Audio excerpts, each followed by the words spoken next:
Hey, hi there, welcome back to my channel. Today I am really excited because I have some recommendations for you and they are all centered around my favorite trope. Let's get started. If you haven't already figured it out by the title of this video, my favorite trope is age gap. Why is it age gap, you might ask? Great question. I can't quite put my finger on it, but there is just something about this trope that just does it for me in all the good ways, all the good feels. I think it's because 8 times out of 10, this trope is typically paired with another trope that just makes it that much more sweeter, maybe gives it a little bit more of a taboo twist to it. It just is. It is my favorite. I love it. You say it's an age gap and I'm there. I'm there.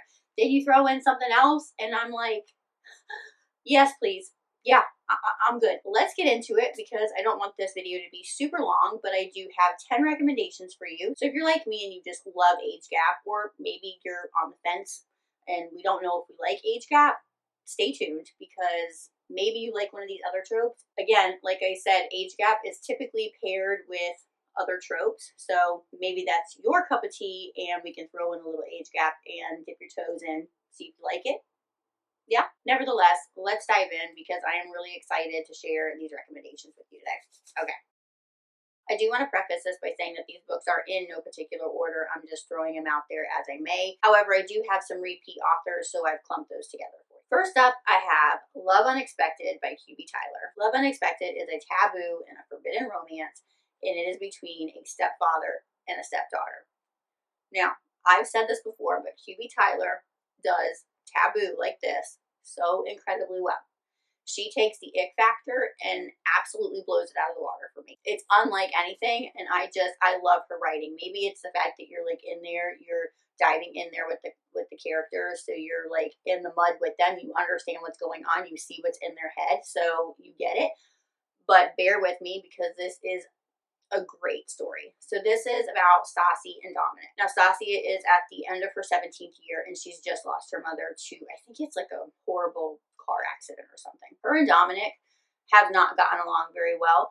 I think that he has been in her life for around 7 years at this point, and they don't get along at all. I don't even think that they speak very much. Like, unless they have to speak, they don't speak. So when Stassi's mother dies, she has nobody to lean on. She has nobody to talk to except for Dominic. He is going through the same thing. He just lost his wife and is devastated and doesn't know how to really console Stassi because, you know, they don't talk. They start connecting through their grief, and Stassi starts seeing Dominic in a new light. Little backstory, interesting. Dominic is the principal in her school. When she first met him, he had come into a classroom and she had a really big crush on him. He started dating her mother and ended up getting married, obviously, and she hated him. I think it was kind of like I have a crush on you and you're dating my mother, I hate you kind of thing. But then that hate grew over time. So when they start connecting after her mother's death and she starts seeing him in a different light, and it's been 7 years, so she's way more mature, those feelings start resurfacing and they get intensified. Now Dominic struggles with this. He sees kind of what's happening and he's starting to see her in a different light as well, and he struggles. You can see the absolute struggle for him, and I think that's where, you know, you get behind the scenes action, but you also see the connection that these two have. This is a slow burn, y'all, but when that spice hits, it hits. These two are dynamite together. It is a beautifully written story. Q.B. Tyler could have completely missed the mark on this, and I don't think I have to spell it out for you why, but she didn't, and it is beautifully written, and I highly, highly, highly recommend this book. You won't be disappointed. Now, piggybacking off of that, we have another Q.B. Tyler book, which is Unconditional. This is a guardian type relationship. This is between Cal and Maddie. Now, Cal meets Maddie when she is 7 years old, and there has been a horrific incident that he is called to as a police officer, and he finds Maddie in her closet, and for whatever it may be, Maddie absolutely clings to him and will not let anybody else touch her, so he ends up being the one to essentially rescue her. Now it's 10 years later, and we learn that Cal has actually become Maddie's legal guardian. Now she never calls him dad or daddy or father or anything like that. She calls him Cal. he is basically her savior. And she is almost 18 years old, and she is coming after Cal. She's always had a crush on Cal. She's always been infatuated with him, but as she's matured, those feelings have matured as well. When they were infatuation because this man saved me and gave me a better life, have now turned into this man has saved me, gave me a better life, and I think I'm in love with him. Maddie pursues him, and Cal's like, whoa, wait a minute, we can't do this. But now that she's almost turned 18, Cal really does like take the blinders off, and he goes, holy crap, I see her in a different light as well. So then you get to see their relationship completely change, and then them try to navigate through that. So here you have Cal, who all of a sudden is starting to notice this woman that is in his house, and watching him navigate through the feelings that he has and why he has them and how he's going to handle that, where he sees Maddie as not just this little girl that I've rescued and I've taken care of and she's part of my family, but also as this woman that I'm starting to notice, and I'm noticing that I also have different feelings for her as well. How do we navigate that? And in QB Tyler yummy fashion, it is a little bit of a slow burn, and it is steamy as well. Next, I have Mr. Masters by T.L. Swan. So in conjunction with our age gap, we also have boss employee, and we have a little bit of a grumpy sunshine too. So this follows Bree, who has really had like a shit year, and she needs a completely different change. So she ends up lying on a resume to get a job as a nanny. And she's like, I love children, children love me, so this can't be too far of a stretch, right? Like, so she ends up getting the job, and she goes to work for Julian, who is a widowed judge of 2 young children. I loved Bree because she is smart and she's funny and she doesn't take his grumpy bullshit. And then there's that other little storyline that's brought in with the children, which is absolutely adorable. These kids are so freaking cute. The chemistry was amazing. Bree brings some light into this drab house and brings the children out of their slums. She shows them compassion and love, which Julian is struggling with because he's grieving as well. The dynamic between these two, the chemistry, the spice, it's all there. It's all good. I loved it. Next, I have Something in the Way by Jessica Hawkins, and I am recommending the entire series, which is a 4-book series.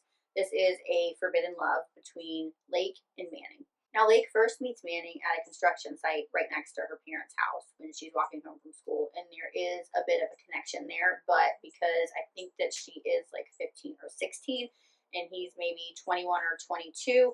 Not a huge gap, but it is a gap. There is a connection between them, but nothing can happen. Lake's sister meets him and throws herself at him. And this is where it gets a little weird. Manning starts dating Lake's sister because in a weird way, in his weird way, that is a really good way for him to stay in Lake's life and be able to see her. I am recommending this entire series because it is not a spoiler for me to tell you that you will get nothing out of the first book.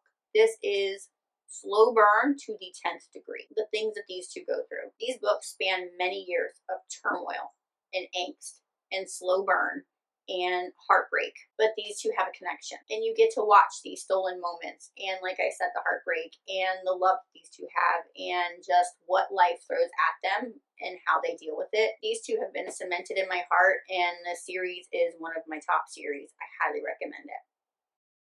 This next one should be no surprise to any of you if you've watched any of my videos. If it is a surprise to you, sorry not sorry. I have no remorse. I will never stop talking about this.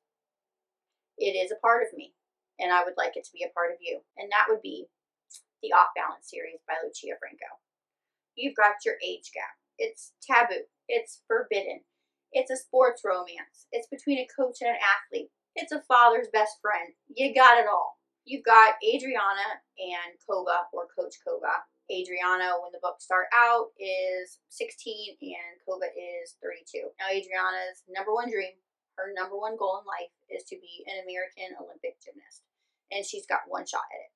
Now, if she's going to make it, the only way she's going to make it is with the help of Coach Koba. At its core, at the series core, this is an epic love story. It's real life, and real life is messy. Not all sunshine and rainbows, and we can't really predict, help, or stop who we have a connection with and who we ultimately fall in love with. The love and the trust that you get to witness between these two is magical. And the spice, I mean, the spice is immaculate. Lucia can write this like no other. Let me tell you, I truly believe that this is why fans of Lucia love this series so much and why I will continue to talk about it. And then, of course, the icing on the cake is you get the damn Russian. And let me tell you, read it. Just read it. If you haven't read it, please read it. Do yourself a favor. Pick up balance and start today.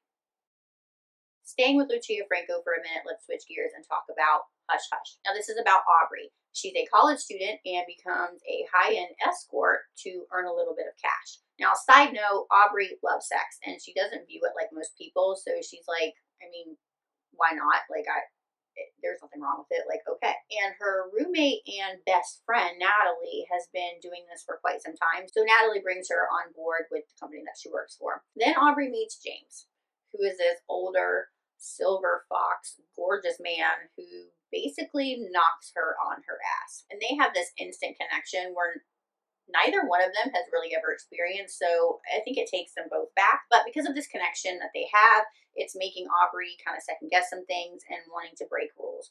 Not just her rules, but also the company that she works for. Highly recommend it. Yes to the steam. The age gap is pretty big. I can't quite remember how much older James is from Aubrey, but I think it's like 18 plus years. So there definitely is an age gap there. And then, of course, you have Natalie, who I thought was absolutely hilarious. And I would not be mad if Natalie got her own book one day. Just saying. Next, I have Don't Kiss the Bride by Carrie and Cole. Skylar and Jude get married so that Skylar can get the help and the security that she needs because her home life is shit and she just really needs a leg up. Their agreement is simple. It's completely platonic. This is purely, I'm helping you out because I have the means to do so and you need help. Skylar is a senior in high school who is about to graduate, and Jude is working on a construction site next to the high school that she attends, so that's how they kind of met. If I can remember correctly, I believe that Jude is about 14 or 15 years older than Skylar. They also have one rule. Don't kiss the bride. But we know how well that works out. When these two strangers become friends and that friendship starts to turn to more, and Skylar can't seem to get this beautiful, long-haired, tattooed, sweet man off her mind, all bets are kind of off. Carrie and Cole just has a way. She has become one of my favorite authors, and her stories absolutely gut me. Now, this one took me by surprise, but in such a good way. It has everything. I mean, it just literally has everything that you could want packed into this book. And if you like age gap with a little man meets girl, helps girl, falls for girl he shouldn't have, pick it up. You won't be disappointed. Which brings us to Torn by Carrie and Cole. Now, this is like a pseudo-uncle romance and a father's best friend between Tor and Kenzie. Tor, or Torin, has been in Kenzie's life since she was literally 1 day old. Her parents are very famous rock stars. They each have their own band. So when she wasn't on tour with them, she was staying with Torin. These two have always had a deep connection with each other from the very beginning, where it was from protector and caregiver and uncle to friendship to something way more. I love how Carrie and Cole brings you into the story so that you see firsthand, because you are in the minds of these two, that you see that this isn't dirty or wrong. You see that this is a love that has grown over the years in its own time into something beautiful. And I loved the push and pull of these two, where they knew what was happening, they tried to stop what was happening, but feelings are what they are. And as we've learned from the other stories, you just can't really fight them all the time. So it is what it is. But this was a really great story. And of course, the spicy scenes weren't bad either. Next, I have Birthday Girl by Penelope Douglas. This was my first read by Penelope Douglas, and I instantly fell in love, and I wanted to just devour everything from her. And I will say that I love that Penelope Douglas has an array of works within the spectrum of romance. So you can go with something a little bit lighter, like Birthday Girl, and she also has stuff that gets a little bit darker and a little bit more taboo as well. So if you're not really into complete dark romance, or you're just looking to test the waters and see kind of what you like, I would definitely start with something like Birthday Girl and then kind of work your way from there. But let's talk about Birthday Girl. It's angsty. It's a slow burn that hits so well, and it's a boyfriend's dad. I know, but it's done so well. Okay, listen. This is about Pike and Jordan. Now, Jordan is 19 years old, and her boyfriend Cole is just not the greatest boyfriend. He's a little flippant. He is your typical teenage boy, immature boy. And Jordan has not had the best family life, and so she's had to grow up a little quicker than maybe most, so she is quite mature for her age. So when situations are what they are and they lose their place to live and have no place to go, they move in with Cole's kind of estranged dad, Pike. And right off the bat, Pike doesn't treat Jordan like most people do. He doesn't treat her like she's nothing. He sees the woman that she is. They have an arrangement between the three of them of house chores and all that work for them until Cole starts spending less and less time at home and leaves Jordan and Pike together alone a lot. You know, Jordan kind of keeps her distance, but then things start to change where there's some steamy looks and brushing past each other, and it maybe touches that last a little bit longer than they should. You guys, you can feel the sexual tension between these two. It's almost immediate. Well, it is immediate, and you see why these two fit with each other, and you root for them, and you want it to happen. And I'm just telling you, read it. If you're looking for a good age gap, read it. My last book for you today is Loving Mr. Daniels by Brittany C. Cherry. Now, this book gives me Pretty Little Liar vibes with Ezra and Arya, because Ashlyn meets Daniel when she moves into a new town, and she goes to a local bar where Daniel is playing, and they have an instant connection. But when she starts her new school, she realizes that the man that she had a connection with is actually Mr. Daniels. Now, this is a small age gap because Ashlyn is about 18 or 19 and Mr. Daniels is 22, but I had to put it in here. Quite frankly, it is a must read. This is a deeper read with some harder issues, but the love, the beauty, the healing, the story really just impacted me, and I had to put it on this list, and I absolutely recommend it if you're looking for an age gap, but a little bit smaller. Well, that's going to do it for my age gap recommendations today. I hope that you guys enjoyed this. Let me know if you've read any of these books and what you think about them. I would like to do maybe a part 2 at some point with these because, like I said, I love me an age gap, and I love that they are typically paired with something else. I also was thinking about doing a mafia romance age gap. Let me know if you're interested in that. I might actually still do it. Who knows? But if you're interested in something like that, for sure. Also, let me know if you do have a favorite age gap, because if I haven't read it, then it clearly needs to go on my TBR. All right, guys, that's going to do it. Give this video a thumbs up if you liked it, and please subscribe if you're not already, because why the hell not? And until next time, happy reading. Bye.